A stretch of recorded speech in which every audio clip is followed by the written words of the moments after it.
All right, we're doing another one of the Homeric Rhapsody things.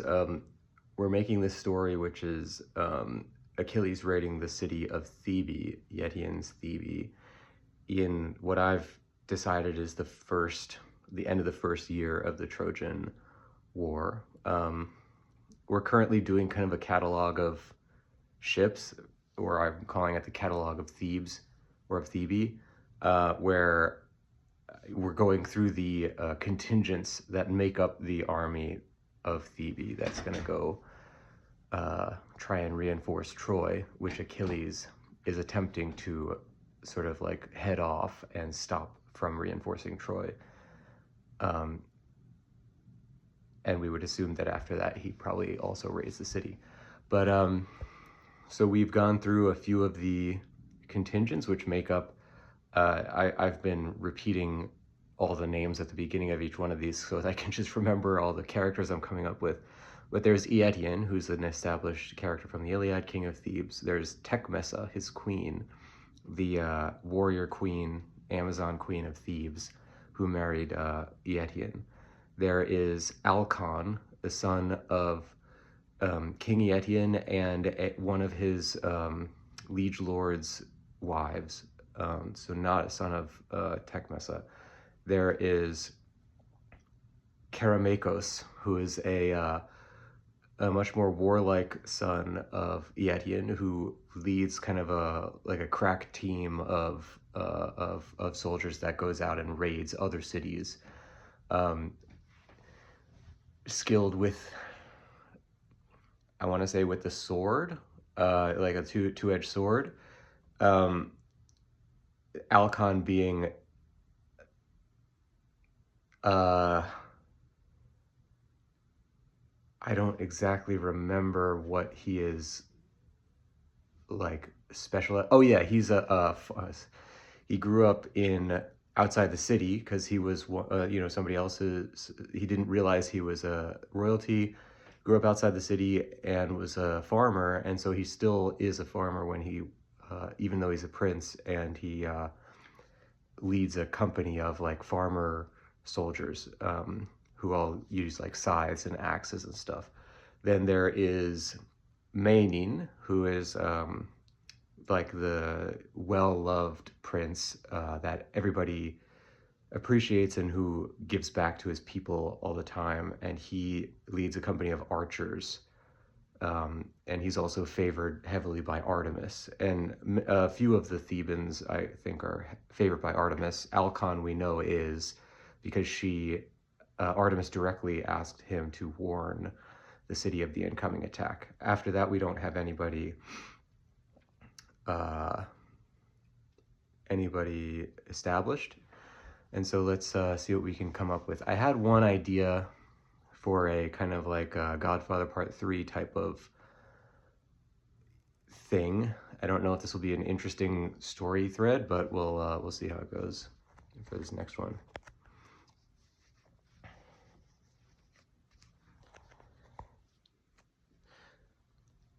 And along with that army of Thebans was the fourth son of King Eëtion, that goodly and graceful lord, MASTOR.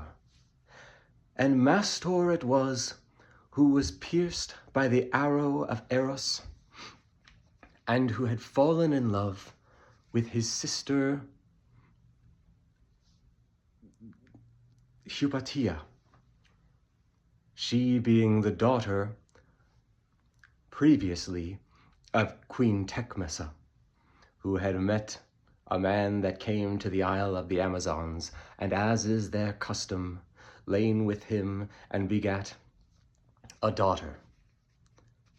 As the Amazons it was, who would kill any male children that came to them, and only reared girl childs.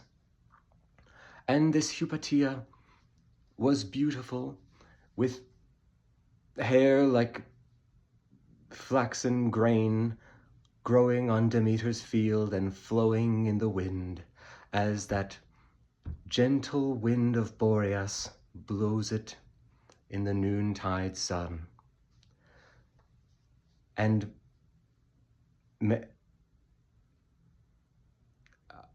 Mastor, Mastor, that son of Eëtion, he had fallen in love with this newly acquired sister, breaking the bonds of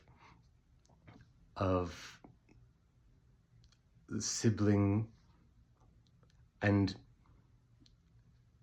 like so many before him, and the gods above even, had gone and stolen away hours with her among the forests and the trees. And they too had had many adventures together in their childhood days.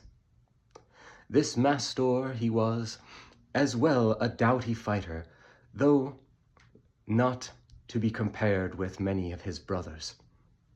Mastor was skilled in the foot race, and he was faster than any under the sun of Thebe.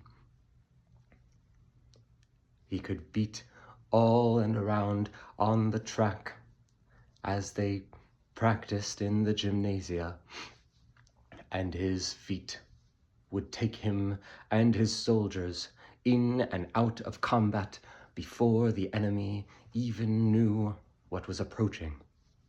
Thus he led a strong force of lightly armed fighters, carrying only a small targe and short weaponry, throwing the spear and closing distance quickly, and just as quickly removing themselves from combat.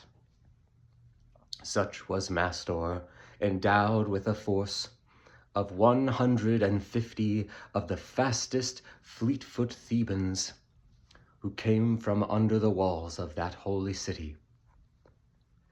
And he brought with him his light armor, but a tunic and sandals to protect his feet as he trod the backwoods paths to get around an army.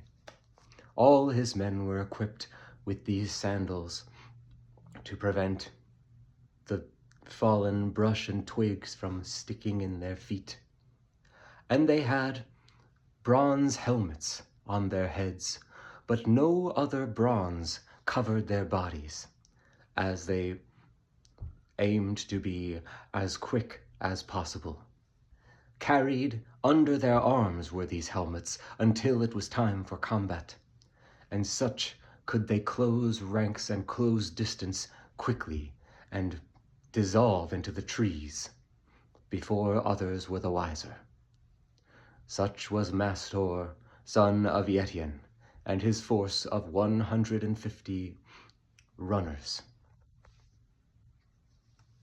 All right, clunky as it has been for a while, but this is the first time not only that I'm telling the story, but that the story has ever even existed. So it's not the same as when I'm like recounting the Iliad, which, you know, I've read it 40 times and I know what it's supposed to be, and it's also established already.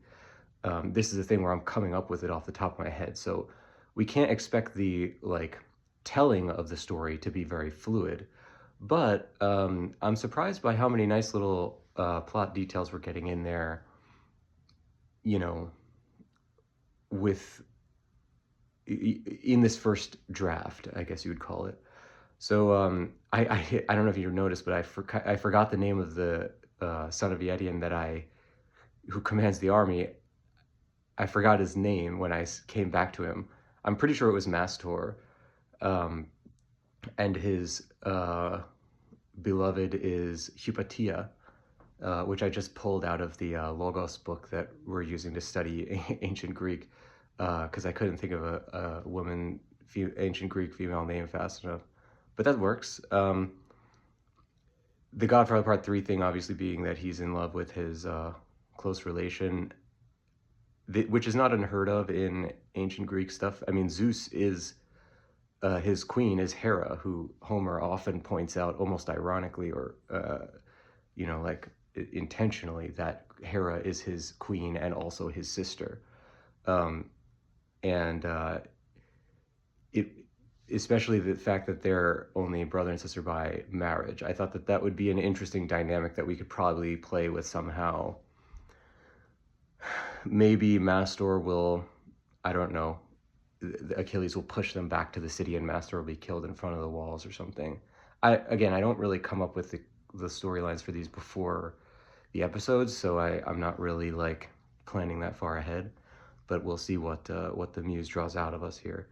Otherwise, I kind of like the idea that he's a fast runner. He'll certainly be put to the test by Achilles, who's the fastest runner of them all. So it's like a nice little, um, you know, foil for him. Maybe we could even have Achilles somehow fall in love with Hypatia and have it be like a proper love triangle, but I don't think I'll really go that far into it. Yeah, we explained a lot of stuff about their like fighting tactics. This isn't really the way that Homer would describe stuff in the catalog of ships, where he would mostly focus on where they came from and how many they were and what the lands were like that they came from and the lineage of the people they came from. But I am not Homer, and so I'm coming up with my own way of doing a catalog of Thebans.